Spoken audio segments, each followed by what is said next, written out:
Finally tonight, the apartheid regime Nelson Mandela fought to overturn often resorted to violent extremes to protect its power.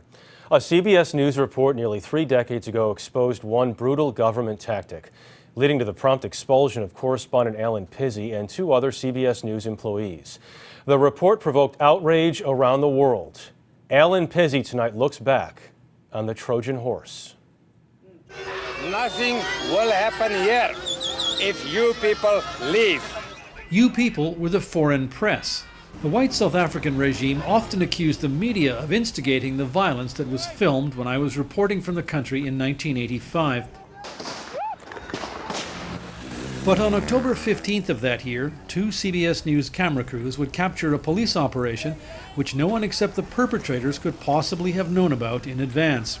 So it's a bit dodgy right now. When cameraman Chris Everson and soundman Nick Delacaza arrived in Thornton Road, in a mixed-race suburb outside Cape Town, there was no more violence than usual.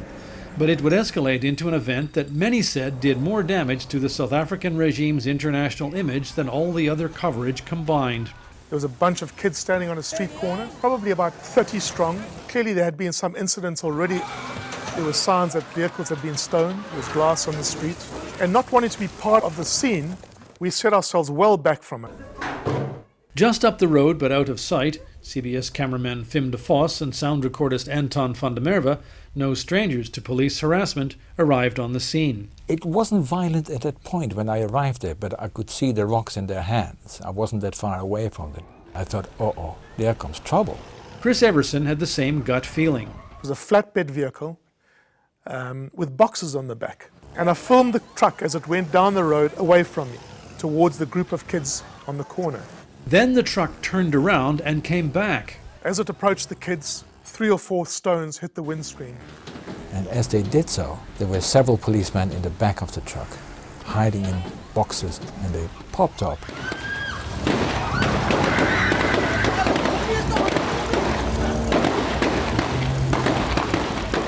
One stunned youngster froze and watched the horror unfold.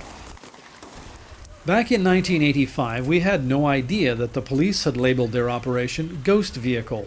When I wrote the story that day, I called it a deadly Trojan horse. 3 kids were killed, the youngest was 11 years old, and 12 were injured, among them 2 children who were hit in their own homes. The strange thing was, at the time, we didn't even realize the importance of what we had just photographed. And neither did the police. When they finally forced the camera crews to leave the area, they failed to confiscate the videotapes, and the damage was done. Of course, it was one of those very ugly events that did us a lot of harm. At the time, Roelof Pick-Botha was the South African foreign minister. It was extremely harmful from us in foreign affairs because that increased the negative reaction overseas and affected and expanding economic sanctions against South Africa. Worldwide condemnation of South Africa was almost immediate, and so was the white government's reaction. Within days of the shooting, the state of emergency was expanded. Journalists were prohibited from filming any incident of police violence under the threat of 10 years of imprisonment. What was new about this event was that there was a camera there. These events, these killings, this police brutality, this happened all the time in South Africa. Thornton Road today is a far cry from what it was like 28 years ago, except for a steel memorial, a grim reminder of the day 3 young South Africans were gunned down from that deadly Trojan horse. Alan Pizzi, CBS News, Johannesburg.